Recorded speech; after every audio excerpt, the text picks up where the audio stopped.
kamu statusnya masih istri aku. Kali ini Tian tidak akan melepaskan Hana apapun yang akan terjadi, walaupun dia akan melawan keluarganya, terutama ayahnya Yuda. Dia sudah pernah memperingatkan Hana kalau dia akan tetap menjadi istri sahnya dan tidak akan pernah menjadi milik orang lain. Dan sementara itu Tian bersusah payah untuk mengingatkan Misa kembali kalau dia harus mengingat siapa dirinya dan sadar akan apa yang telah terjadi di antara mereka di masa lalu. Di sini pun Misa tidak terima akan hal itu karena dia tidak ingin kalau Tian kembali kepada Hana dan dia merasa Hana lah akan menjadi pemenangnya. Tentunya Hana pun tidak akan tinggal diam. Dia dengan tegas mengatakan kepada Misa, dia harus bertanya kepada Tian kenapa dia tidak bisa melupakan Hana.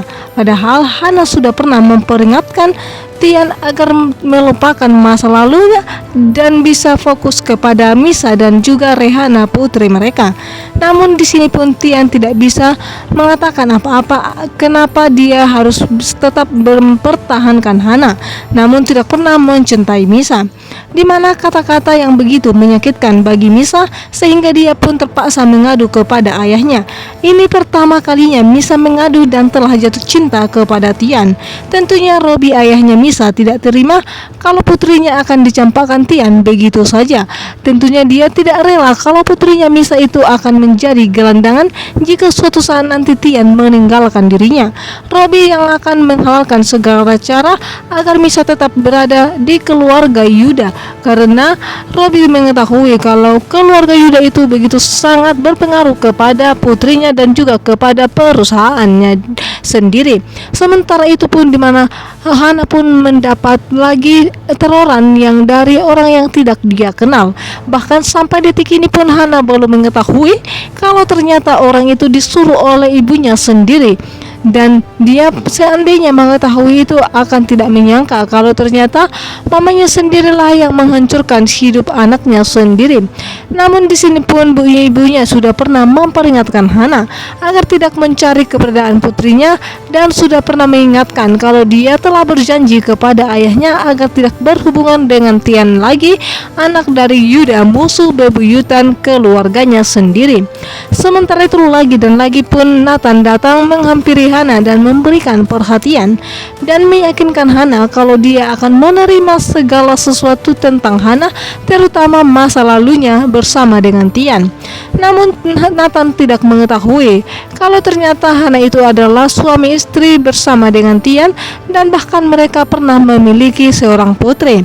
Dan di sini pun Hana belum mengungkapkan kepada Nathan kalau di hatinya tidak pernah ada cinta untuk Nathan, melainkan dia hanya menganggap Nathan itu adalah sahabatnya sendiri. Dan sementara itu di mana Alvin ternyata telah mengetahui kalau ternyata Sheila itu adalah disuruh oleh istrinya yaitu Kinan untuk menghancurkan karirnya Alvin. Tentunya Alvin tidak akan tinggal diam. Dia akan melakukan 1000 cara untuk menghancurkan Kinan dan juga keluarga Yuda.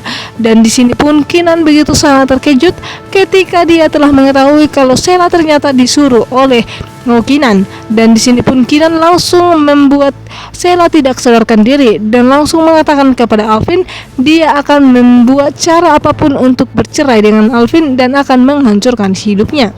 Tentunya Alvin tidak akan gentar walaupun telah diancam oleh Kinan, dan dia akan melakukan berbagai cara untuk membalas semua pengkhianatan yang telah dibuat oleh Kinan kepada dirinya. Alangkah terkejutnya Hana ketika dia sedang memikirkan bagaimana cara dia menemukan putrinya. Namun tidak lama kemudian ada seseorang yang melemparkan batu dan juga diiringi dengan sebuah kertas. Dan di sini pun Hana begitu sangat terkejut. Namun lebih terkejutnya ketika dia telah membaca isi dari kertas tersebut dan mengatakan agar dia jangan pernah lagi mencari keberadaan putrinya di mana. Dan di sini pun Hana begitu sangat syok dan terkejut karena itu akan membahayakan dirinya sendiri. Namun dalam hati Hana pun begitu sangat bersedih karena baru saja dia memulai untuk mencari keberadaan putrinya, namun teroran orang itu sudah kedua kali datang menghampirinya. Dan di sini dia pun begitu sangat takut, namun dia tidak tahu harus kepada siapa dia mengadu karena dia begitu sangat bingung saat ini. Entah siapa yang telah menterornya, karena perasaan dia hanya dia dan Tianlah yang mengetahui tentang pencarian putri mereka. Dan di sini pun Tian akan selalu melindungi Hana, dan apalagi Tian sudah mengetahui teror itu dan tidak akan membiarkan Hana sendirian untuk mencari keberadaan putri mereka. Tian begitu sangat merasa bersalah kepada Hana selama ini.